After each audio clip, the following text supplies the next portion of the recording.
Job, chapter 1. There was a man in the land of Uz, whose name was Job. That man was blameless and upright, and one who feared God and turned away from evil. There were born to him 7 sons and 3 daughters. His possessions also were 7,000 sheep, 3,000 camels, 500 yoke of oxen, 500 female donkeys, and a very great household, so that this man was the greatest of all the children of the East. His sons went and held a feast in the house of each one on his birthday, and they sent and called for their 3 sisters to eat and to drink with them. It was so, when the days of their feasting had run their course, that Job sent and sanctified them, and rose up early in the morning, and offered burnt offerings according to the number of them all. For Job said, "It may be that my sons have sinned, and renounced God in their hearts." Job did so continually. Now on the day when God's sons came to present themselves before Yahweh, Satan also came among them. Yahweh said to Satan, "Where have you come from?" Then Satan answered Yahweh and said, "From going back and forth in the earth, and from walking up and down in it." Yahweh said to Satan, "Have you considered my servant Job? For there is no one like him in the earth, a blameless and an upright man, one who fears God and turns away from evil." Then Satan answered Yahweh and said, "Does Job fear God for nothing? Haven't you made a hedge around him, and around his house, and around all that he has on every side? You have blessed the work of his hands, and his substance is increased in the land. But stretch out your hand now, and touch all that he has, and he will renounce you to your face." Yahweh said to Satan, "Behold, all that he has is in your power. Only on himself don't stretch out your hand." So Satan went out from the presence of Yahweh. It fell on a day when his sons and his daughters were eating and drinking wine in their oldest brother's house, that there came a messenger to Job, and said, "The oxen were plowing, and the donkeys feeding beside them, and the Sabaeans attacked and took them away. Yes, they have killed the servants with the edge of the sword, and I alone have escaped to tell you." While he was still speaking, there also came another and said, "The fire of God has fallen from the sky, and has burned up the sheep and the servants, and consumed them, and I alone have escaped to tell you." While he was still speaking, there came also another and said, "The Chaldeans made 3 bands, and swept down on the camels, and have taken them away. Yes, and killed the servants with the edge of the sword, and I alone have escaped to tell you."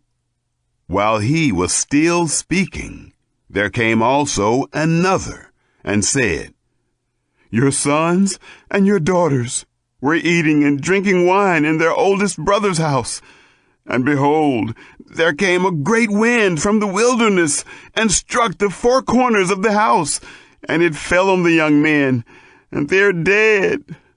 I alone have escaped to tell you."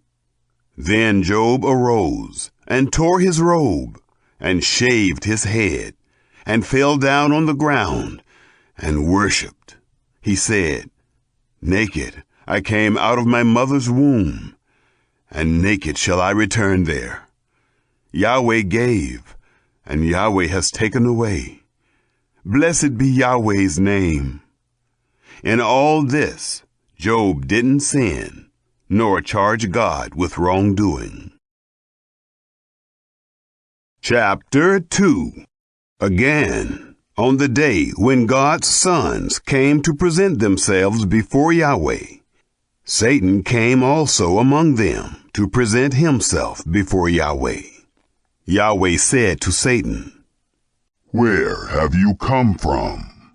Satan answered Yahweh and said, "From going back and forth in the earth, and from walking up and down in it." Yahweh said to Satan, "Have you considered my servant Job? For there is no one like him in the earth, a blameless and an upright man, one who fears God and turns away from evil. He still maintains his integrity, although you incited me against him, to ruin him without cause." Satan answered Yahweh and said, "Skin for skin, yes. All that a man has, he will give for his life. But stretch out your hand now and touch his bone and his flesh, and he will renounce you to your face." Yahweh said to Satan, "Behold, he is in your hand. Only spare his life." So Satan went out from the presence of Yahweh and struck Job with painful sores from the sole of his foot to his head. He took for himself a potsherd to scrape himself with, and he sat among the ashes. Then his wife said to him, "Do you still maintain your integrity? Renounce God and die." But he said to her, "You speak as one of the foolish women would speak. What? Shall we receive good at the hand of God, and shall we not receive evil?" In all this, Job didn't sin with his lips. Now when Job's 3 friends heard of all this evil that had come on him, they each came from his own place. Eliphaz the Temanite, Bildad the Shuhite, and Zophar the Naamathite. And they made an appointment together to come to sympathize with him and to comfort him. When they lifted up their eyes from a distance and didn't recognize him, they raised their voices and wept, and they each tore his robe and sprinkled dust on their heads toward the sky. So they sat down with him on the ground 7 days and 7 nights, and no one spoke a word to him, for they saw that his grief was very great. Chapter 3. After this, Job opened his mouth and cursed the day of his birth. Job answered, "Let the day perish in which I was born, the night which said, 'There is a boy conceived.' Let that day be darkness. Don't let God from above seek for it, neither let the light shine on it. Let darkness and the shadow of death claim it for their own. Let a cloud dwell on it. Let all that makes black the day terrify it. As for that night, let thick darkness seize on it. Let it not rejoice among the days of the year. Let it not come into the number of the months. Behold, let that night be barren. Let no joyful voice come therein. Let them curse it who curse the day, who are ready to rouse up Leviathan. Let the stars of its twilight be dark. Let it look for light, but have none. Neither let it see the eyelids of the morning, because it didn't shut up the doors of my mother's womb, nor did it hide trouble from my eyes. Why didn't I die from the womb? Why didn't I give up the spirit when my mother bore me? Why did the knees receive me? Or why the breast, that I should nurse? For now should I have lain down and been quiet. I should have slept. Then I would have been at rest with kings and counselors of the earth, who built up waste places for themselves. Or with princes who had gold, who filled their houses with silver. Or as a hidden, untimely birth I had not been, as infants who never saw light. There the wicked cease from troubling. There the weary are at rest. There The prisoners are at ease together. They don't hear the voice of the taskmaster. The small and the great are there. The servant is free from his master. Why is light given to him who is in misery? Life to the bitter in soul, who long for death, but it doesn't come, and dig for it more than for hidden treasures, who rejoice exceedingly and are glad when they can find the grave. Why is light given to a man whose way is hidden, whom God has hedged in? For my sighing comes before I eat. My groanings are poured out like water. For the thing which I fear comes on me. That which I am afraid of comes to me. I am not at ease, neither am I quiet, neither have I rest, but trouble comes. Chapter 4. Then Eliphaz the Temanite answered, If someone ventures to talk with you, will you be grieved? But who can withhold himself from speaking? Behold, you have instructed many. You have strengthened the weak hands. Your words have supported him who was falling. You have made firm the feeble knees. But now it has come to you, and you faint. It touches you, and you're troubled. Isn't your piety your confidence? Isn't the integrity of your ways your hope? Remember, now, whoever perished, being innocent? Or where were the upright cut off? According to what I have seen, those who plow iniquity and sow trouble reap the same. By the breath of God they perish. By the blast of his anger are they consumed. The roaring of the lion and the voice of the fierce lion, the teeth of the young lions, are broken. The old lion perishes for lack of prey. The cubs of the lioness are scattered abroad. Now a thing was secretly brought to me. My ear received a whisper of it. In thoughts from the visions of the night, when deep sleep falls on men, fear came on me, and trembling, which made all my bones shake. Then a spirit passed before my face. The hair of my flesh stood up. It stood still, but I couldn't discern its appearance. A form was before my eyes. Silence. Then I heard a voice saying, Shall mortal man be more just than God? Shall a man be more pure than his Maker? Behold, he puts no trust in his servants. He charges his angels with error. How much more those who dwell in houses of clay, whose foundation is in the dust, who are crushed before the moth. Between morning and evening they are destroyed. They perish forever without any regarding it. Isn't their tent cord plucked up within them? They die, and that without wisdom. Chapter 5. Call now. Is there any who will answer you? To which of the holy ones will you turn? For resentment kills the foolish man, and jealousy kills the simple. I have seen the foolish taking root, but suddenly I cursed his habitation. His children are far from safety. They are crushed in the gate. Neither is there any to deliver them, whose harvest the hungry eats up, and take it even out of the thorns.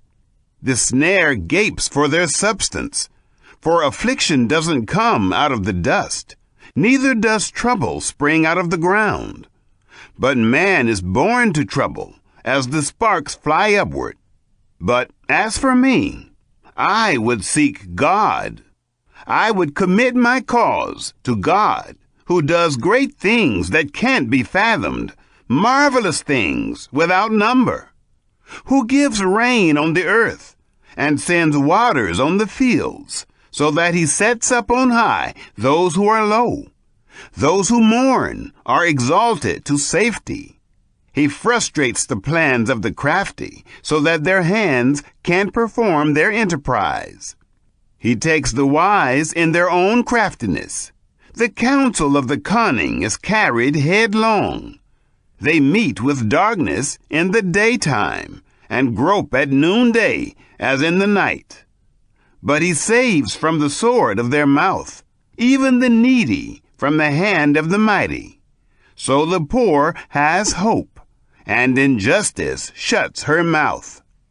Behold, happy is the man whom God corrects. Therefore, do not despise the chastening of the Almighty, for he wounds and binds up. He injures, and his hands make whole. He will deliver you in 6 troubles. Yes, in 7 no evil shall touch you. In famine he will redeem you from death. In war from the power of the sword. You shall be hidden from the scourge of the tongue. Neither shall you be afraid of destruction when it comes. At destruction and famine you shall laugh. Neither shall you be afraid of the animals of the earth. For you shall be allied with the stones of the field. The animals of the field shall be at peace with you. You shall know that your tent is in peace. You shall visit your fold and shall miss nothing. You shall know also that your offspring shall be great, your offspring as the grass of the earth. You shall come to your grave in a full age, like a shock of grain comes in its season. Look this, we have searched it, so it is. Hear it, and know it for your good. Chapter 6. Then Job answered, Oh, that my anguish were weighed, and all my calamity laid in the balances. For now it would be heavier than the sand of the seas. Therefore have my words been rash. For the arrows of the Almighty are within me. My spirit drinks up their poison. The terrors of God set themselves in array against me. Does the wild donkey bray when he has grass? Or does the ox low over his fodder? Can that which has no flavor be eaten without salt? Or is there any taste in the white of an egg? My soul refuses to touch them. They are as loathsome food to me. Oh, that I might have my request, that God would grant the thing that I long for, even that it would please God to crush me, that he would let loose his hand and cut me off. Be it still my consolation, yes, let me exult in pain that doesn't spare, that I have not denied the words of the Holy One. What is my strength that I should wait? What is my end that I should be patient? Is my strength the strength of stones, or is my flesh of bronze? Isn't it that I have no help in me, that wisdom is driven quite from me? To him who is ready to faint, kindness should be shown from his friend, even to him who forsakes the fear of the Almighty.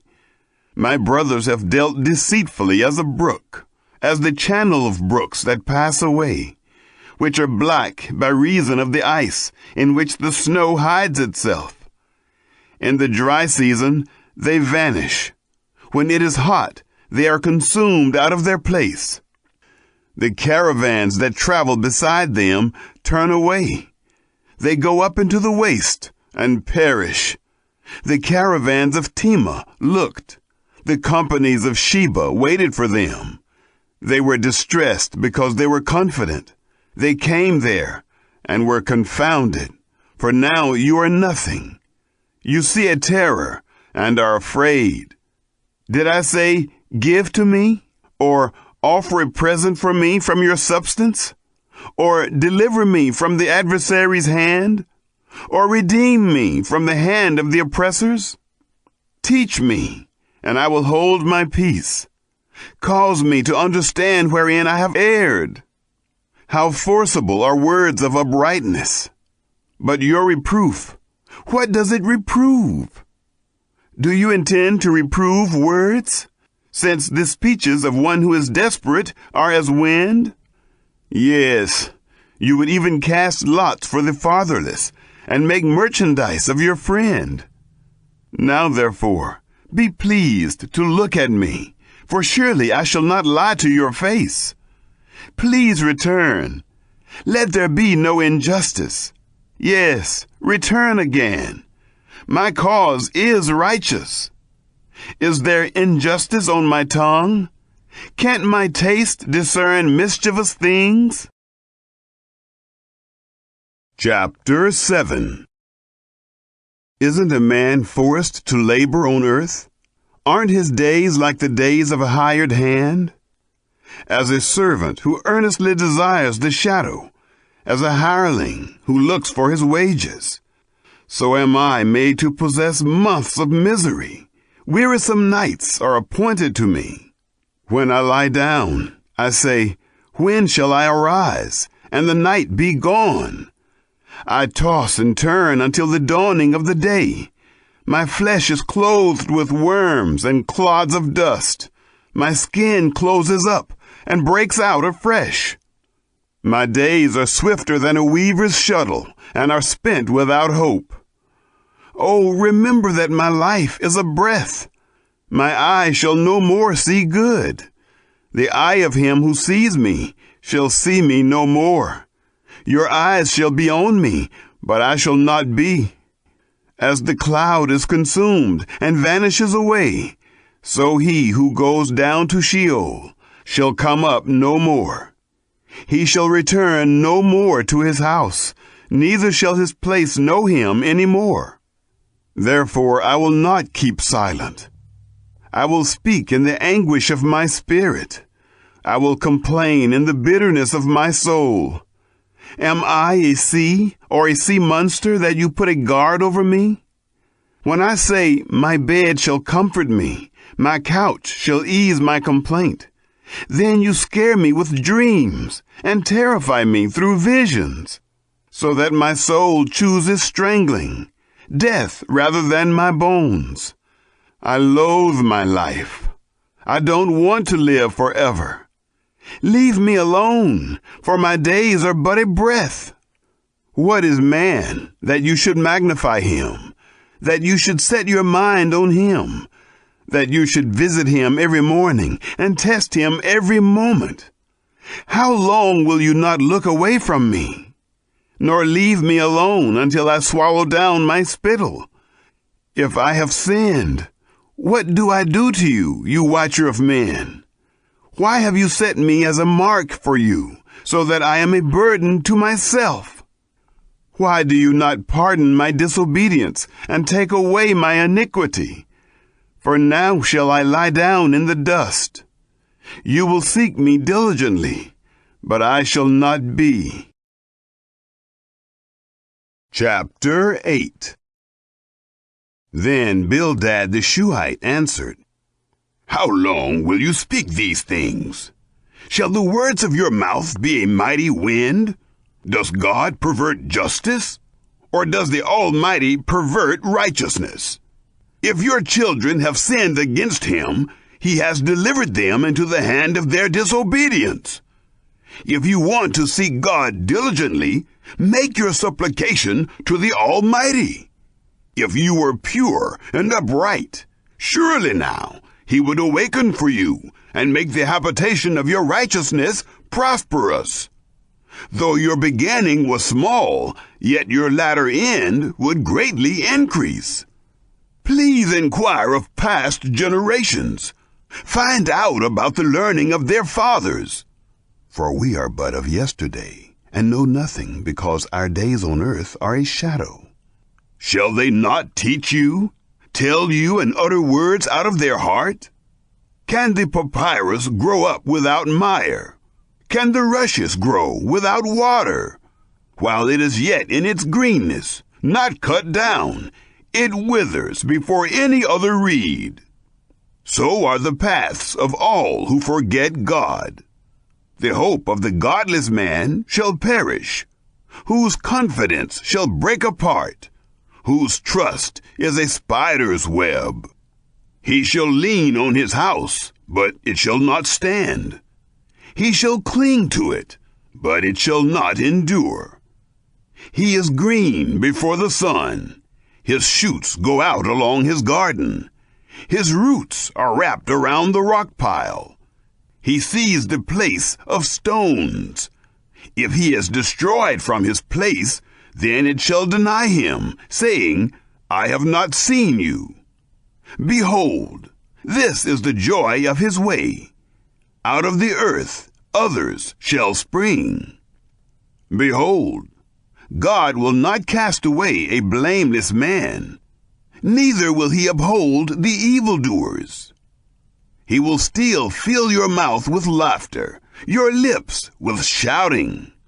Those who hate you shall be clothed with shame. The tent of the wicked shall be no more. Chapter 9.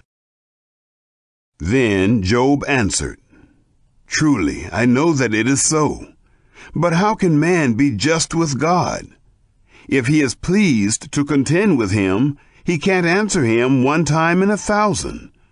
God, who is wise in heart and mighty in strength, who has hardened himself against him and prospered?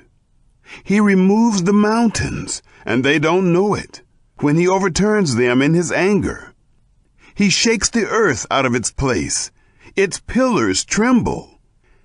He commands the sun, and it doesn't rise, and seals up the stars. He alone stretches out the heavens, and treads on the waves of the sea.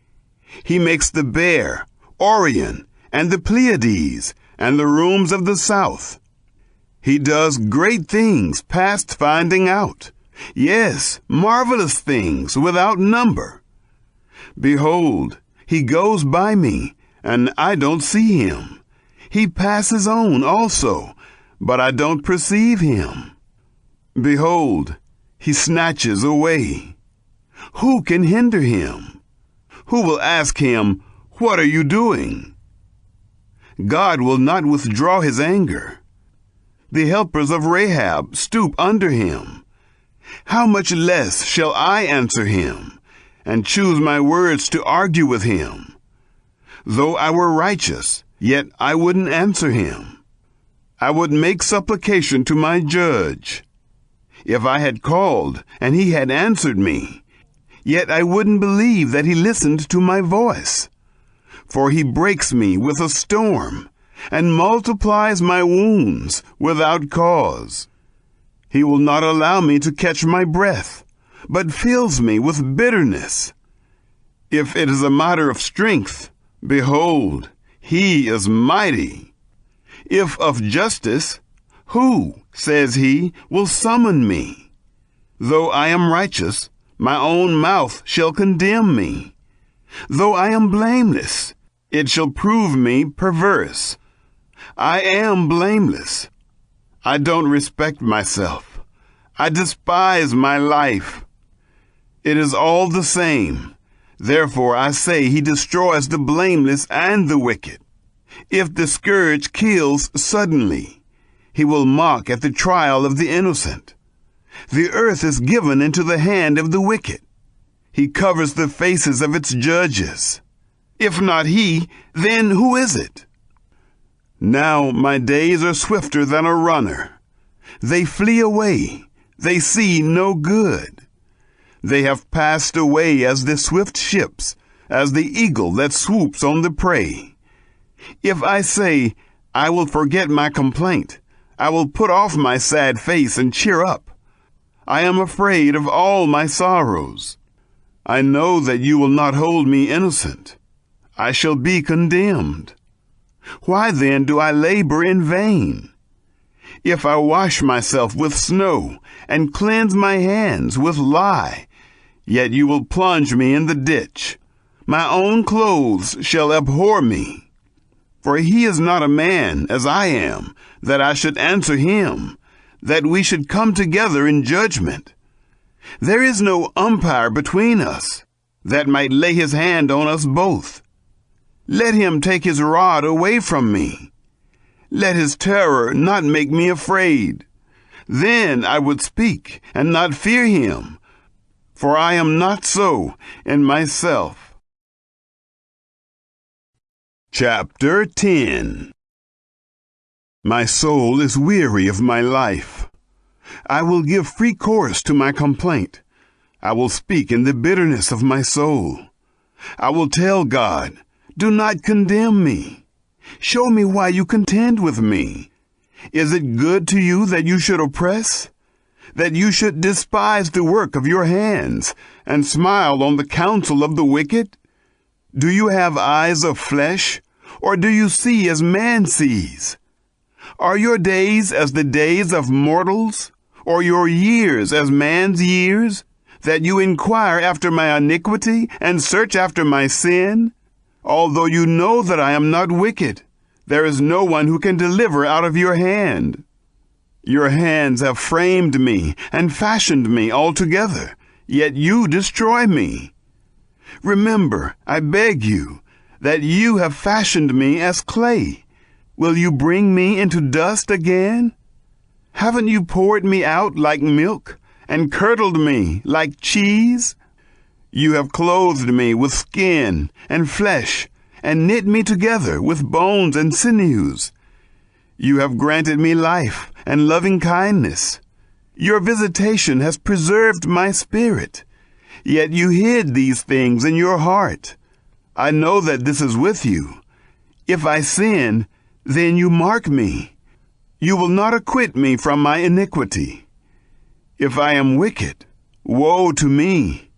If I am righteous, I still shall not lift up my head, being filled with disgrace and conscious of my affliction. If my head is held high, you hunt me like a lion. Again, you show yourself powerful to me. You renew your witnesses against me and increase your indignation on me. Changes and warfare are with me. Why then have you brought me out of the womb? I wish I had given up the spirit, and no eye had seen me. I should have been as though I had not been. I should have been carried from the womb to the grave. Aren't my days few? Cease then. Leave me alone, that I may find a little comfort before I go where I shall not return from, to the land of darkness and of the shadow of death, the land dark as midnight, of the shadow of death, without any order, where the light is as midnight. Chapter 11. Then Zophar the Naamathite answered, Shouldn't the multitude of words be answered? Should a man full of talk be justified? Should your boastings make men hold their peace? When you mock, shall no man make you ashamed? For you say, My doctrine is pure. I am clean in your eyes. But oh, that God would speak and open his lips against you, that he would show you the secrets of wisdom. For true wisdom has two sides. Know therefore that God exacts of you less than your iniquity deserves. Can you fathom the mystery of God? Or can you probe the limits of the Almighty? They are high as heaven. What can you do? They are deeper than Sheol. What can you know? Its measure is longer than the earth and broader than the sea. If he passes by, or confines, or convenes a court, then who can oppose him? For he knows false men. He sees iniquity also, even though he doesn't consider it. An empty-headed man becomes wise when a man is born as a wild donkey's colt. If you set your heart aright, stretch out your hands toward him.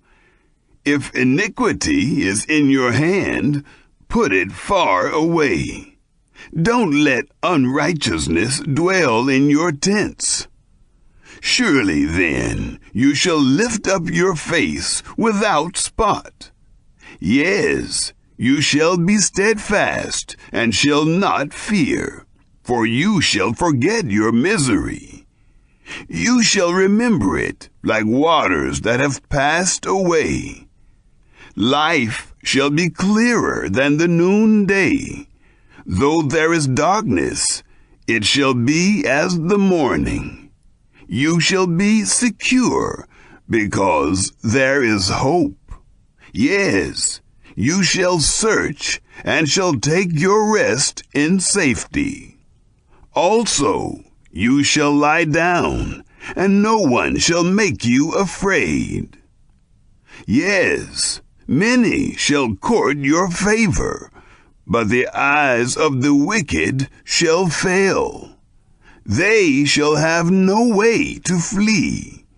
Their hope shall be the giving up of the Spirit. Chapter 12. Then Job answered, No doubt, but you are the people, and wisdom shall die with you. But I have understanding as well as you. I am not inferior to you. Yes, who doesn't know such things as these? I am like one who is a joke to his neighbor. I, who called on God, and he answered. The just, the blameless man is a joke. In the thought of him who is at ease, there is contempt for misfortune. It is ready for them whose foot slips. The tents of robbers prosper. Those who provoke God are secure, who carry their God in their hands. But ask the animals now, and they shall teach you. The birds of the sky, and they shall tell you. Or speak to the earth, and it shall teach you. The fish of the sea shall declare to you. Who doesn't know that in all these, Yahweh's hand has done this, in whose hand is the life of every living thing, and the breath of all mankind? Doesn't the ear try words, even as the palate tastes its food? With aged men is wisdom, in length of days, understanding. With God is wisdom and might. He has counsel and understanding. Behold, he breaks down, and it can't be built again. He imprisons a man, and there can be no release. Behold, he withholds the waters, and they dry up. Again he sends them out, and they overturn the earth. With him is strength and wisdom. The deceived and the deceiver are his. He leads counselors away, stripped. He makes judges fools. He loosens the bond of kings. He binds their waist with a belt. He leads priests away, stripped, and overthrows the mighty. He removes the speech of those who are trusted, and takes away the understanding of the elders. He pours contempt on princes, and loosens the belt of the strong. He uncovers deep things out of darkness, and brings out to light the shadow of death. He increases the nations, and he destroys them. He enlarges the nations, and he leads them captive. He takes away understanding from the chiefs of the people of the earth, and causes them to wander in a wilderness where there is no way. They grope in the dark without light. He makes them stagger like a drunken man. Chapter 13. Behold, my eye has seen all this. My ear has heard and understood it. What you know, I know also. I am not inferior to you. Surely I would speak to the Almighty. I desire to reason with God. But you are forgers of lies. You are all physicians of no value. Oh, that you would be completely silent. Then you would be wise. Hear now my reasoning. Listen to the pleadings of my lips. Will you speak unrighteously for God and talk deceitfully for him? Will you show partiality to him? Will you contend for God? Is it good that he should search you out? Or as one deceives a man, will you deceive him? He will surely reprove you, if you secretly show partiality. Shall not his majesty make you afraid, and his dread fall on you? Your memorable sayings are proverbs of ashes. Your defenses are defenses of clay. Be silent. Leave me alone, that I may speak. Let come on me what will. Why should I take my flesh in my teeth, and put my life in my hand? Behold, he will kill me. I have no hope. Nevertheless, I will maintain my ways before him. This also shall be my salvation, that a godless man shall not come before him. Hear diligently my speech. Let my declaration be in your ears. See now, I have set my cause in order. I know that I am righteous. Who is he who will contend with me? For then would I hold my peace and give up the spirit. Only don't do two things to me. Then I will not hide myself from your face. Withdraw your hand far from me, and don't let your terror make me afraid. Then call, and I will answer, or let me speak, and you answer me. How many are my iniquities and sins? Make me know my disobedience and my sin. Why hide you your face, and hold me for your enemy? Will you harass a driven leaf? Will you pursue the dry stubble? For you write bitter things against me, and make me inherit the iniquities of my youth. You also put my feet in the stocks, and mark all my paths. You set a bound to the soles of my feet, though I am decaying like a rotten thing, like a garment that is moth-eaten. Chapter 14. Man who is born of a woman is of few days and full of trouble. He grows up like a flower and is cut down. He also flees like a shadow and doesn't continue. Do you open your eyes on such a one and bring me into judgment with you? Who can bring a clean thing out of an unclean?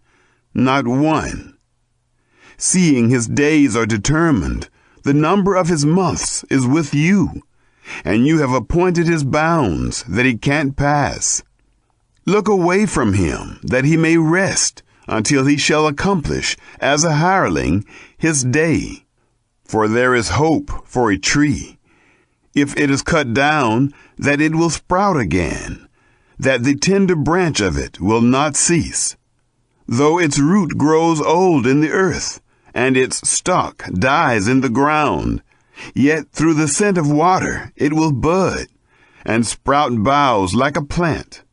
But man dies and is laid low. Yes, man gives up the spirit, and where is he? As the waters fail from the sea, and the river wastes and dries up, so man lies down and doesn't rise. Until the heavens are no more, they shall not awake, nor be roused out of their sleep. Oh, that you would hide me in Sheol, that you would keep me secret until your wrath is past, that you would appoint me a set time and remember me. If a man dies, shall he live again? All the days of my warfare would I wait, until my release should come. You would call, and I would answer you. You would have a desire to the work of your hands. But now you count my steps. Don't you watch over my sin? My disobedience is sealed up in a bag. You fasten up my iniquity. But the mountain falling comes to nothing. The rock is removed out of its place. The waters wear the stones. The torrents of it wash away the dust of the earth.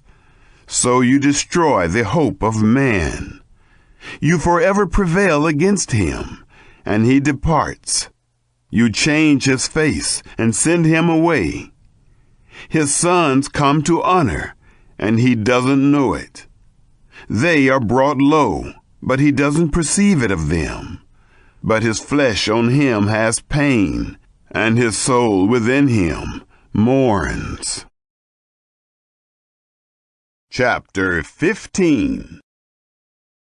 Then Eliphaz the Temanite answered, Should a wise man answer with vain knowledge, and fill himself with the east wind?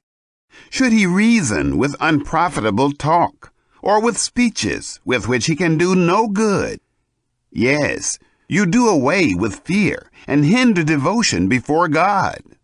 For your iniquity teaches your mouth, and you choose the language of the crafty. Your own mouth condemns you, and not I. Yes, your own lips testify against you.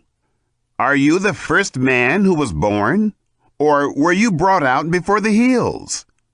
Have you heard the secret counsel of God? Do you limit wisdom to yourself? What do you know that we don't know? What do you understand which is not in us? With us are both the gray-headed and the very aged men, much elder than your father. Are the consolations of God too small for you, even the word that is gentle toward you? Why does your heart carry you away? Why do your eyes flash, that you turn your spirit against God, and let such words go out of your mouth? What is man, that he should be clean?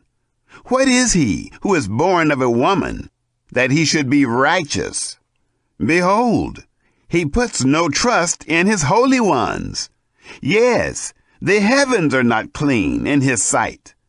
How much less one who is abominable and corrupt, a man who drinks iniquity like water. I will show you. Listen to me. That which I have seen, I will declare. Which wise men have told by their fathers, and have not hidden it, to whom alone the land was given, and no stranger passed among them. The wicked man writhes in pain all his days, even the number of years that are laid up for the oppressor. A sound of terror is in his ears. In prosperity the destroyer shall come on him. He doesn't believe that he shall return out of darkness. He is waited for by the sword. He wanders abroad for bread, saying, Where is it? He knows that the day of darkness is ready at his hand. Distress and anguish make him afraid. They prevail against him, as a king ready to the battle, because he has stretched out his hand against God, and behaves himself proudly against the Almighty. He runs at him with a stiff neck, with the thick shields of his bucklers. Because he has covered his face with his fatness, and gathered fat on his thighs. He has lived in desolate cities, in houses which no one inhabited, which were ready to become heaps. He shall not be rich, neither shall his substance continue, neither shall their possessions be extended on the earth. He shall not depart out of darkness. The flame shall dry up his branches. By the breath of God's mouth shall he go away. Let him not trust in emptiness, deceiving himself, for emptiness shall be his reward. It shall be accomplished before his time. His branch shall not be green. He shall shake off his unripe grape as the vine, and shall cast off his flower as the olive tree. For the company of the godless shall be barren, and fire shall consume the tents of bribery. They conceive mischief, and produce iniquity. Their heart prepares deceit. Chapter 16. Then Job answered, I have heard many such things. You are all miserable comforters. Shall vain words have an end? Or what provokes you that you answer? I also could speak as you do. If your soul were in my soul's place, I could join words together against you and shake my head at you. But I would strengthen you with my mouth. The solace of my lips would relieve you. Though I speak, my grief is not subsided. Though I forbear, what am I eased? But now, God, you have surely worn me out. You have made desolate all my company. You have shriveled me up. This is a witness against me. My leanness rises up against me. It testifies to my face. He has torn me in his wrath and persecuted me. He has gnashed on me with his teeth. My adversary sharpens his eyes on me. They have gaped on me with their mouth. They have struck me on the cheek reproachfully. They gather themselves together against me. God delivers me to the ungodly and casts me into the hands of the wicked. I was at ease, and he broke me apart. Yes, he has taken me by the neck and dashed me to pieces. He has also set me up for his target. His archers surround me. He splits my kidneys apart and does not spare. He pours out my gall on the ground. He breaks me with breach on breach. He runs on me like a giant. I have sewed sackcloth on my skin and have thrust my horn in the dust. My face is red with weeping. Deep darkness is on my eyelids. Although there is no violence in my hands and my prayer is pure. Earth, don't cover my blood. Let my cry have no place to rest. Even now, behold, my witness is in heaven. He who vouches for me is on high. My friends scoff at me. My eyes pour out tears to God, that he would maintain the right of a man with God, of a son of man with his neighbor. For when a few years have come, I shall go the way of no return. Chapter 17. My spirit is consumed. My days are extinct, and the grave is ready for me. Surely there are mockers with me. My eye dwells on their provocation. Now, give a pledge. Be collateral for me with yourself. Who is there who will strike hands with me? For you have hidden their heart from understanding. Therefore you shall not exalt them. He who denounces his friends for plunder, even the eyes of his children shall fail. But he has made me a byword of the people. They spit in my face. My eye also is dim by reason of sorrow. All my members are as a shadow. Upright men shall be astonished at this. The innocent shall stir up himself against the godless. Yet shall the righteous hold on his way. He who has clean hands shall grow stronger and stronger. But as for you all, come on now again. I shall not find a wise man among you. My days are past. My plans are broken off, as are the thoughts of my heart. They change the night into day, saying, the light is near in the presence of darkness. If I look for Sheol as my house, if I have spread my couch in the darkness, if I have said to corruption, you are my father, to the worm, my mother and my sister, where then is my hope? As for my hope, who shall see it? Shall it go down with me to the gates of Sheol, or descend together into the dust? Chapter 18. Then Bildad the Shuhite answered, How long will you hunt for words? Consider, and afterwards we will speak. Why are we counted as animals, which have become unclean in your sight? You who tear yourself in your anger, shall the earth be forsaken for you? Or shall the rock be removed out of its place? Yes, the light of the wicked shall be put out. The spark of his fire shall not shine. The light shall be dark in his tent. His lamp above him shall be put out. The steps of his strength shall be shortened. His own counsel shall cast him down. For he is cast into a net by his own feet, and he wanders into its mesh. A snare will take him by the heel. A trap will catch him. A noose is hidden for him in the ground. A trap for him on the path. Terrors shall make him afraid on every side, and shall chase him at his heels. His strength shall be famished. Calamity shall be ready at his side. The members of his body shall be devoured. The firstborn of death shall devour his members. He shall be rooted out of the security of his tent. He shall be brought to the king of terrors. There shall dwell in his tent that which is none of his. Sulfur shall be scattered on his habitation. His roots shall be dried up beneath. Above shall his branch be cut off. His memory shall perish from the earth. He shall have no name in the street.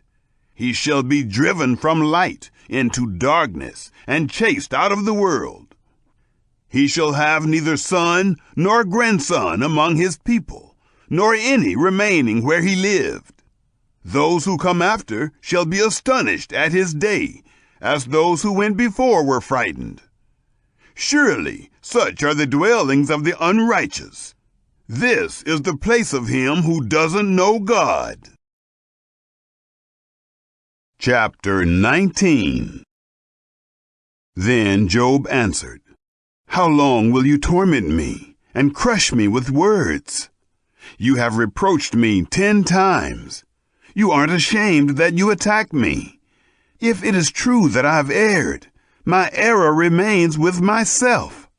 If indeed you will magnify yourselves against me and plead against me my reproach, know now that God has subverted me and has surrounded me with his net. Behold, I cry out of wrong, but I am not heard. I cry for help, but there is no justice.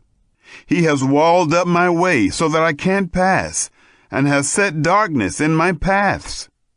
He has stripped me of my glory, and taken the crown from my head.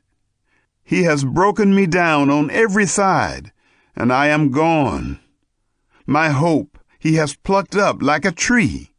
He has also kindled his wrath against me. He counts me among his adversaries. His troops come on together, build a siege ramp against me, and encamp around my tent. He has put my brothers far from me. My acquaintances are wholly estranged from me. My relatives have gone away. My familiar friends have forgotten me. Those who dwell in my house and my maids consider me a stranger. I am an alien in their sight. I call to my servant, and he gives me no answer. I beg him with my mouth. My breath is offensive to my wife. I am loathsome to the children of my own mother. Even young children despise me. If I arise, they speak against me. All my familiar friends abhor me. They whom I loved have turned against me. My bones stick to my skin and to my flesh. I have escaped by the skin of my teeth. Have pity on me. Have pity on me, you my friends, for the hand of God has touched me. Why do you persecute me as God and are not satisfied with my flesh? Oh, that my words were now written. Oh, that they were inscribed in a book, that with an iron pen and lead they were engraved in the rock forever. But as for me, I know that my Redeemer lives. In the end, he will stand upon the earth. After my skin is destroyed, then in my flesh shall I see God, whom I, even I, shall see on my side. My eyes shall see, and not as a stranger. My heart is consumed within me. If you say, how we will persecute him, because the root of the matter is found in me, be afraid of the sword. For wrath brings the punishments of the sword, that you may know there is a judgment. Chapter 20. Then Zophar the Naamathite answered, Therefore, do my thoughts give answer to me, even by reason of my haste that is in me? I have heard the reproof which puts me to shame. The spirit of my understanding answers me. Don't you know this from old time, since man was placed on earth, that the triumphing of the wicked is short, the joy of the godless but for a moment? Though his height mount up to the heavens, and his head reach to the clouds, yet he shall perish forever, like his own dung. Those who have seen him shall say, Where is he? He shall fly away as a dream, and shall not be found. Yes, he shall be chased away like a vision of the night. The eye which saw him shall see him no more, neither shall his place any more see him. His children shall seek the favor of the poor. His hands shall give back his wealth. His bones are full of his youth, but youth shall lie down with him in the dust. Though wickedness is sweet in his mouth, though he hide it under his tongue, though he spare it, and will not let it go, but keep it still within his mouth, yet his food in his bowels is turned. It is cobra venom within him. He has swallowed down riches, and he shall vomit them up again. God will cast them out of his belly. He shall suck cobra venom. The viper's tongue shall kill him.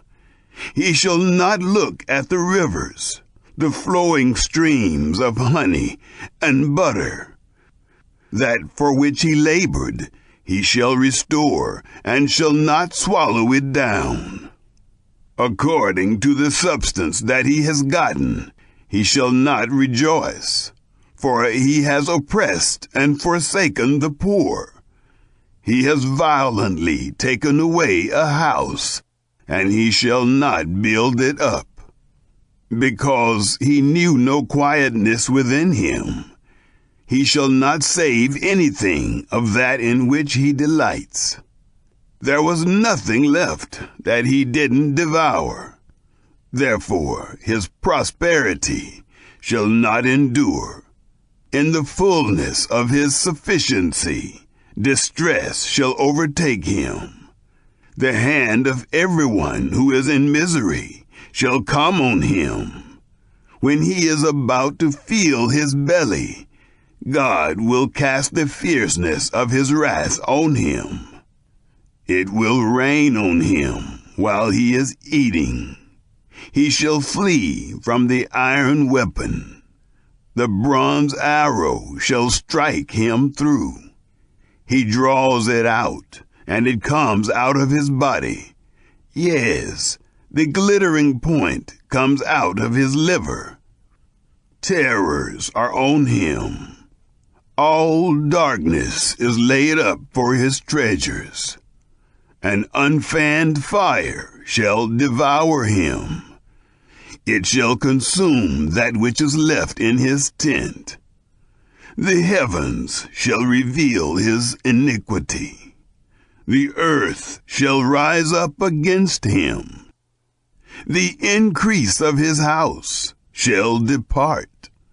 They shall rush away in the day of his wrath. This is the portion of a wicked man from God, the heritage appointed to him by God. Chapter 21. Then Job answered, Listen diligently to my speech. Let this be your consolation. Allow me, and I also will speak. After I have spoken, mock on. As for me, is my complaint to man? Why shouldn't I be impatient? Look at me, and be astonished. Lay your hand on your mouth. When I remember, I am troubled. Horror takes hold of my flesh. Why do the wicked live, become old, yes, and grow mighty in power? Their child is established with them in their sight, their offspring before their eyes. Their houses are safe from fear, neither is the rod of God upon them. Their bulls breed without fail. Their cows calve and don't miscarry. They send out their little ones like a flock. Their children dance. They sing to the tambourine and the harp, and rejoice at the sound of the pipe. They spend their days in prosperity. In an instant they go down to Sheol. They tell God, Depart from us, for we don't want to know about your ways. What is the Almighty that we should serve him? What profit should we have if we pray to him? Behold, their prosperity is not in their hand. The counsel of the wicked is far from me. How often is it that the lamp of the wicked is put out, that their calamity comes on them, that God distributes sorrows in his anger? How often is it that they are as stubble before the wind, as chaff that the storm carries away? You say, God lays up his iniquity for his children. Let him recompense it to himself, that he may know it. Let his own eyes see his destruction. Let him drink of the wrath of the Almighty. For what does he care for his house after him, when the number of his months is cut off? Shall any teach God knowledge, since he judges those who are high? One dies in his full strength, being wholly at ease and quiet. His pails are full of milk. The marrow of his bones is moistened. Another dies in bitterness of soul, and never tastes of good. They lie down alike in the dust. The worm covers them. Behold, I know your thoughts, the plans with which you would wrong me. For you say, Where's the house of the prince? Where's the tent in which the wicked lived? Haven't you asked wayfaring men? Don't you know their evidences? That the evil man is reserved to the day of calamity? That they are led out to the day of wrath? Who shall declare his way to his face? Who shall repay him what he has done?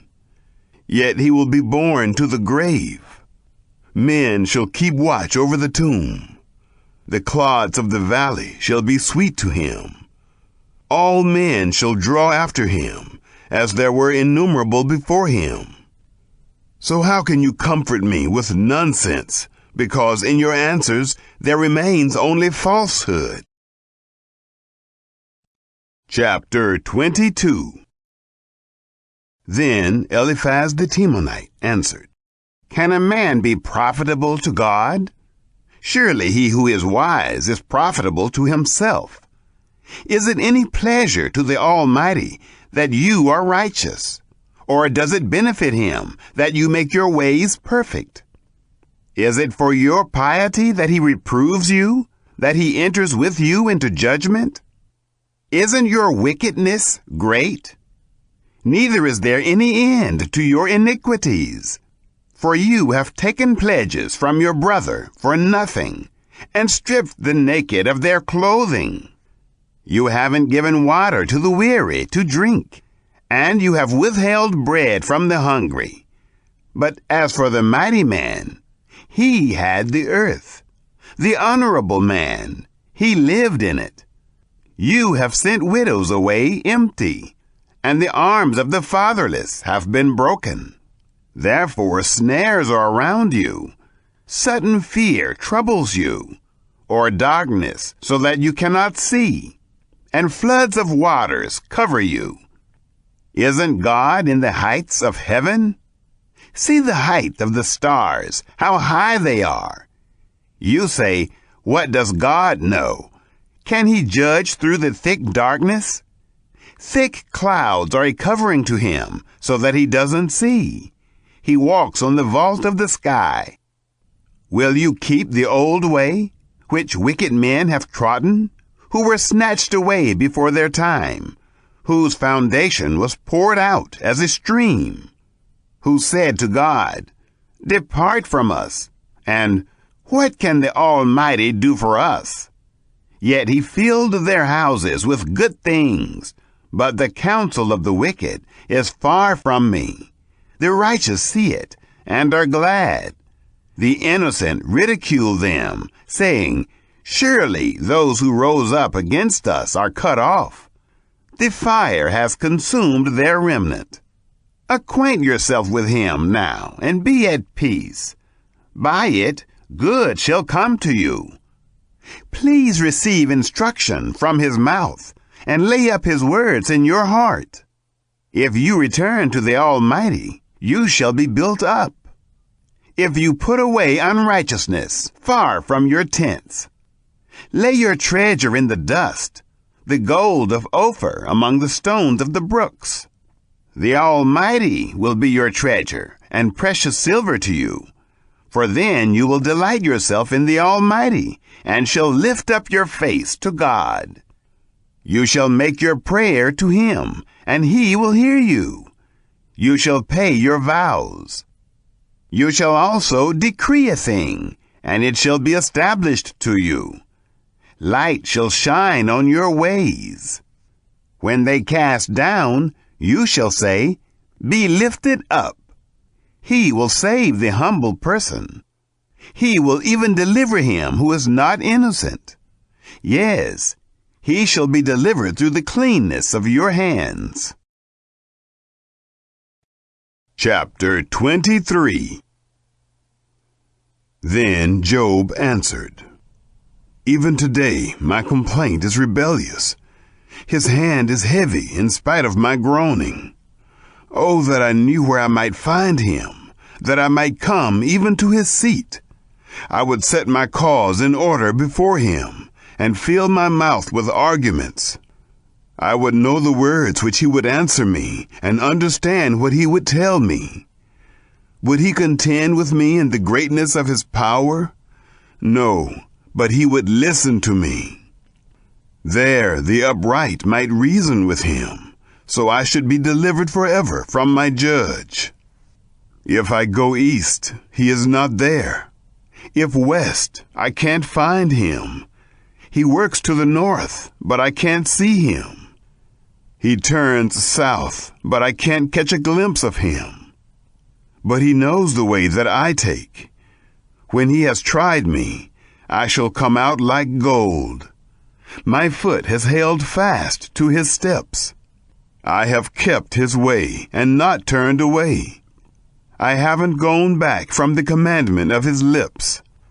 I have treasured up the words of his mouth more than my necessary food. But he stands alone, and who can oppose him? What his soul desires, even that he does, for he performs that which is appointed for me. Many such things are with him. Therefore I am terrified at his presence. When I consider, I am afraid of him. For God has made my heart faint. The Almighty has terrified me, because I was not cut off before the darkness, neither did he cover the thick darkness from my face. Chapter 24. Why aren't times laid up by the Almighty? Why don't those who know him see his days? There are people who remove the landmarks. They violently take away flocks and feed them. They drive away the donkey of the fatherless, and they take the widow's ox for a pledge. They turn the needy out of the way. The poor of the earth all hide themselves. Behold, as wild donkeys in the desert, they go out to their work, seeking diligently for food. The wilderness yields them bread for their children. They cut their food in the field. They glean the vineyard of the wicked. They lie all night, naked, without clothing, and have no covering in the cold. They are wet with the showers of the mountains, and embrace the rock for lack of a shelter. There are those who pluck the fatherless from the breast, and take a pledge of the poor, so that they go around naked without clothing. Being hungry, they carry the sheaves. They make oil within the walls of these men. They tread wine presses and suffer thirst. From out of the populous city, men groan. The soul of the wounded cries out. Yet God doesn't regard the folly. These are of those who rebel against the light. They don't know its ways, nor stay in its paths. The murderer rises with the light. He kills the poor and needy. In the night he is like a thief. The eye also of the adulterer waits for the twilight, saying, "No eye shall see me." He disguises his face. In the dark they dig through houses. They shut themselves up in the daytime. They don't know the light. For the morning is to all of them like thick darkness, for they know the terrors of the thick darkness. They are foam on the surface of the waters. Their portion is cursed in the earth. They don't turn into the way of the vineyards. Drought and heat consume the snow waters. So does Sheol, those who have sinned. The womb shall forget him. The worm shall feed sweetly on him. He shall be no more remembered. Unrighteousness shall be broken as a tree. He devours the barren who don't bear. He shows no kindness to the widow. Yet God preserves the mighty by his power. He rises up who has no assurance of life. God gives them security, and they rest in it. His eyes are on their ways. They are exalted. Yet a little while, and they are gone. Yes, they are brought low. They are taken out of the way as all others, and are cut off as the tops of the ears of grain. If it isn't so, now who will prove me a liar, and make my speech worth nothing? Chapter 25. Then Bildad the Shuhite answered, "Dominion and fear are with him. He makes peace in his high places. Can his armies be counted? On whom does his light not arise? How then can man be just with God? Or how can he who is born of a woman be clean? Behold, even the moon has no brightness, and the stars are not pure in his sight.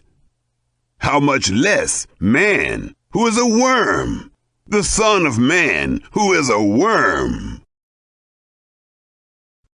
Chapter 26. Then Job answered, "How you have helped him who is without power!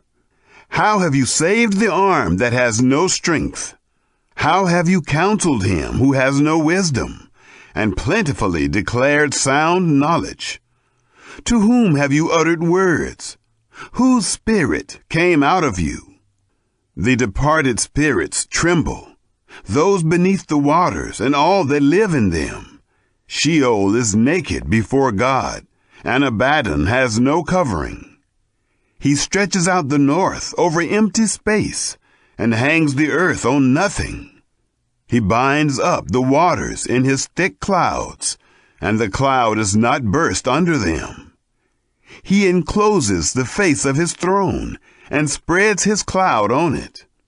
He has described a boundary on the surface of the waters, and to the confines of light and darkness.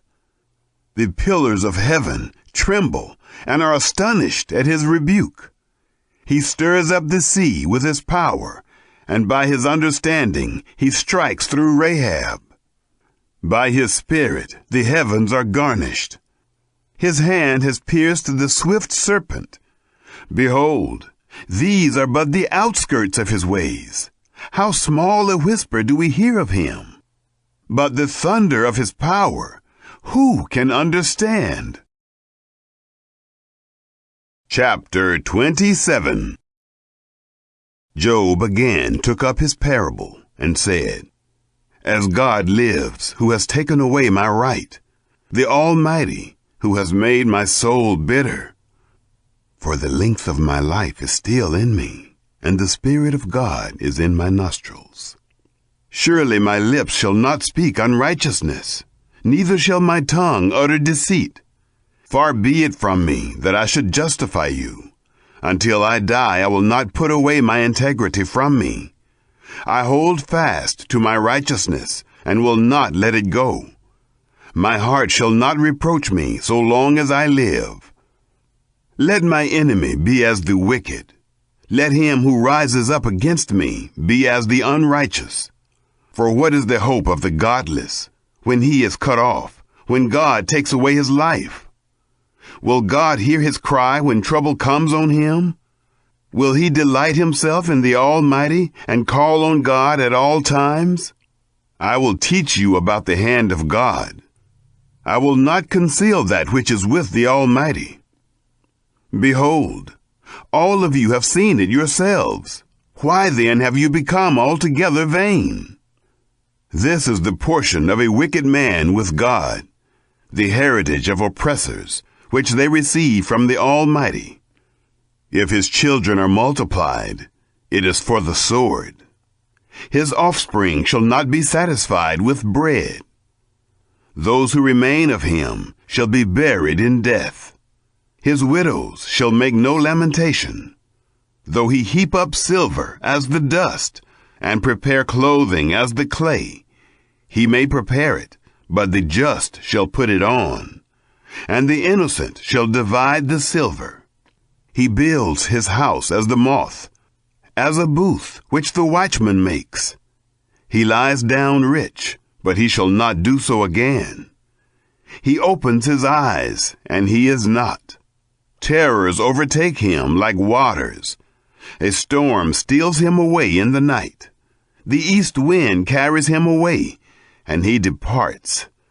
It sweeps him out of his place. For it hurls at him, and does not spare, as he flees away from his hand. Men shall clap their hands at him, and shall hiss him out of his place. Chapter 28. Surely there is a mine for silver, and a place for gold which they refine. Iron is taken out of the earth, and copper is smelted out of the ore. Man sets an end to darkness, and searches out to the furthest bound the stones of obscurity and of thick darkness. He breaks open a shaft away from where people live. They are forgotten by the foot. They hang far from men. They swing back and forth. As for the earth, out of it comes bread. Underneath it is turned up, as it were, by fire. Sapphires come from its rocks. It has dust of gold. That path no bird of prey knows, neither has the falcon's eye seen it. The proud animals have not trodden it, nor has the fierce lion passed by there. He puts his hand on the flinty rock, and he overturns the mountains by the roots. He cuts out channels among the rocks. His eye sees every precious thing. He binds the streams that they don't trickle. The thing that is hidden he brings out to light. But where shall wisdom be found? Where is the place of understanding? Man doesn't know its price, neither is it found in the land of the living. The deep says, "It isn't in me." The sea says, "It isn't with me." It can't be gotten for gold, neither shall silver be weighed for its price. It can't be valued with the gold of Ophir, with the precious onyx or the sapphire. Gold and glass can't equal it, neither shall it be exchanged for jewels of fine gold. No mention shall be made of coral or of crystal. Yes, the price of wisdom is above rubies. The topaz of Ethiopia shall not equal it, neither shall it be valued with pure gold. Where then does wisdom come from? Where is the place of understanding, seeing it is hidden from the eyes of all living, and kept close from the birds of the sky? Destruction and death say, "We have heard a rumor of it with our ears." God understands its way, and he knows its place. For he looks to the ends of the earth and sees under the whole sky. He establishes the force of the wind. Yes, he measures out the waters by measure. When he made a decree for the rain and a way for the lightning of the thunder, then he saw it and declared it. He established it, yes, and searched it out. To man he said, "Behold, the fear of the Lord, that is wisdom. To depart from evil is understanding." Chapter 29. Job again took up his parable and said, "Oh, that I were as in the months of old, as in the days when God watched over me, when his lamp shone on my head, and by his light I walked through darkness, as I was in the ripeness of my days. When the friendship of God was in my tent, when the Almighty was yet with me, and my children were around me, when my steps were washed with butter, and the rock poured out streams of oil for me. When I went out to the city gate, when I prepared my seat in the street, the young men saw me and hid themselves. The aged rose up and stood. The princes refrained from talking and laid their hand on their mouth. The voice of the nobles was hushed, and their tongue stuck to the roof of their mouth. For when the ear heard me, then it blessed me, and when the eye saw me, it commended me, because I delivered the poor who cried, and the fatherless also, who had no one to help him. The blessing of him who was ready to perish came on me, and I caused the widow's heart to sing for joy. I put on righteousness, and it clothed me. My justice was as a robe and a diadem. I was eyes to the blind, and feet to the lame. I was a father to the needy. The cause of him who I didn't know, I searched out. I broke the jaws of the unrighteous, and plucked the prey out of his teeth. Then I said, I shall die in my own house. I shall count my days as the sand. My root is spread out to the waters. The dew lies all night on my branch. My glory is fresh in me. My bow is renewed in my hand. Men listened to me, waited, and kept silence for my counsel. After my words, they didn't speak again. My speech fell on them. They waited for me as for the rain. Their mouths drank as with the spring rain. I smiled on them when they had no confidence. They didn't reject the light of my face. I chose out their way and sat as chief. I lived as a king in the army, as one who comforts the mourners. Chapter 30. But now those who are younger than I have me in derision, whose fathers I would have disdained to put with my sheepdogs. Of what use is the strength of their hands to me?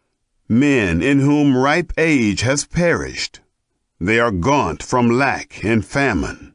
They gnaw the dry ground in the gloom of waste and desolation. They pluck salt herbs by the bushes. The roots of the broom are their food. They are driven out from among men. They cry after them as after a thief, so that they dwell in frightful valleys, and in holes of the earth and of the rocks. Among the bushes they bray, and under the nettles they are gathered together.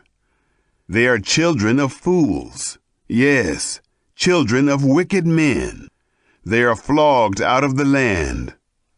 Now I have become their song. Yes, I am a byword to them. They abhor me.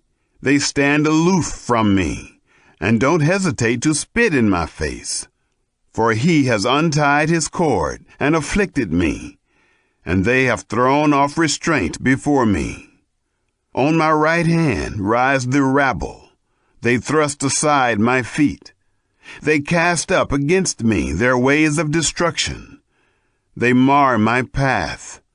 They set forward my calamity without anyone's help. As through a wide breach they come.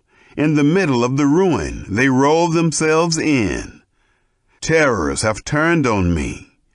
They chase my honor as the wind. My welfare has passed away as a cloud. Now my soul is poured out within me. Days of affliction have taken hold on me. In the night season my bones are pierced in me, and the pains that gnaw me take no rest. By great force is my garment disfigured. It binds me about as the collar of my tunic. He has cast me into the mire. I have become like dust and ashes. I cry to you, and you do not answer me. I stand up, and you gaze at me. You have turned to be cruel to me. With the might of your hand, you persecute me. You lift me up to the wind and drive me with it. You dissolve me in the storm. For I know that you will bring me to death, to the house appointed for all living. However, doesn't one stretch out a hand in his fall, or in his calamity therefore cry for help? Didn't I weep for him who was in trouble? Wasn't my soul grieved for the needy? When I looked for good, then evil came.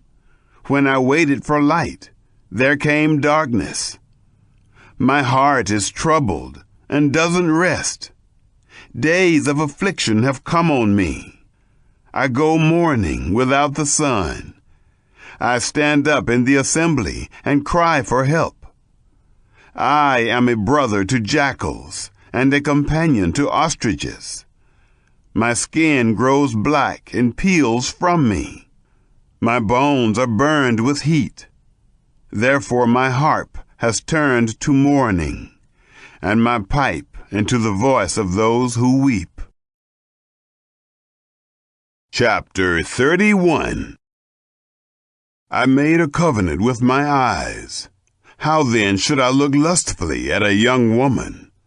For what is the portion from God above, and the heritage from the Almighty on high?